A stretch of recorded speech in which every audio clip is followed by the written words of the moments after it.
ایک بار ایسا ہوا کہ کئی سال تک بارش نہ ہونے کی وجہ سے سخت قحط پڑا اور مصر کے لوگ بھوک اور پیاس سے مرنے لگے۔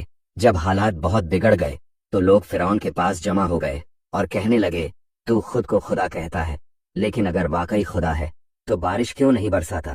ہم قحط سے تباہ ہو رہے ہیں، اگر تو نے جلدی بارش نہ برسائی تو ہم سب ہلاک ہو جائیں گے اور کوئی باقی نہیں بچے گا۔ یہ سن کر فرعون نے کہا، ٹھیک ہے، میں خود بارش برساؤں گا، تم سب اطمینان رکھو۔ فرعون اپنے محل سے نکلا اور سب لوگوں کو ساتھ لے کر مصر کے میدان میں آیا۔ پھر اس نے سب کو وہیں ٹھہرنے کا حکم دیا اور خود ایک پہاڑ کی طرف چل دیا۔ جب اس نے دیکھا کہ اب اسے کوئی نہیں دیکھ رہا تو وہ ایک غار میں داخل ہو گیا جہاں مکمل تنہائی تھی۔ وہاں پہنچ کر اس نے اپنا شاہی تاج اتار کر پھینک دیا، اپنے شاہی کپڑے پھاڑ دیے اور بڑے درد کے ساتھ رونے لگا اور اللہ سے دعا کی کہ اے اللہ، تو سچا خدا ہے اور میں جھوٹا خدا ہوں۔ میں نے آخرت کے بدلے دنیا کو چن لیا، جو کچھ تو مجھے دینا چاہتا ہے وہ سب کچھ مجھے اسی دنیا میں دے دے، میں آخرت میں کچھ نہیں چاہتا۔ تبھی جبرائیل علیہ السلام انسان کی شکل میں غار میں داخل ہوئے اور فرعون سے کہا کہ میں تم سے ایک فیصلہ کروانے آیا ہوں۔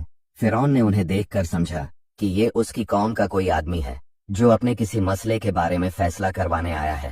اسی دوران آسمان سے بارش ہونے لگی اور دریائے نیل کا پانی بھرنے لگا۔ یہ سب دیکھ کر فرعون خوش ہو گیا اور کہنے لگا کہ بتاؤ تمہارا کیا معاملہ ہے، میں تمہارا فیصلہ کر دیتا ہوں۔ جبریل علیہ السلام نے کہا، مجھے بس ایک بات بتاؤ، اگر کوئی بندہ خدا کی نافرمانی کرے، اس کے حکم کو نہ مانے اور پھر بھی خدا اس پر مہربانی کرے تو اس نافرمان کی سزا کیا ہونی چاہیے؟ فرعون یہ سب سن کر سمجھا کہ یہ بات اس کے بارے میں ہو رہی ہے، کیونکہ وہ خود کو خدا کہلواتا تھا اور لوگوں سے اپنی عبادت کرواتا تھا۔ فرعون نے جواب دیا کہ ایسا بندہ جو اپنے رب کی نافرمانی کرے، اس کی سزا یہ ہونی چاہیے کہ اسے دریائے نیل میں ڈبو کر مارا جائے۔ جبریل علیہ السلام نے کہا، ٹھیک ہے، یہ بات مجھے لکھ کر دے دو تاکہ یاد رہے۔ فرعون نے کہا، یہاں تو قلم اور کاغذ کچھ بھی نہیں ہے، میں کیسے لکھوں؟ جبریل علیہ السلام نے قلم اور کاغذ دیا، تب فرعون نے خوشی سے یہ سب کچھ کاغذ پر لکھ دیا۔ آگے کی کہانی تو سب لوگ جانتے ہیں کہ کس طرح اللہ نے فرعون کو ڈبو کر مارا۔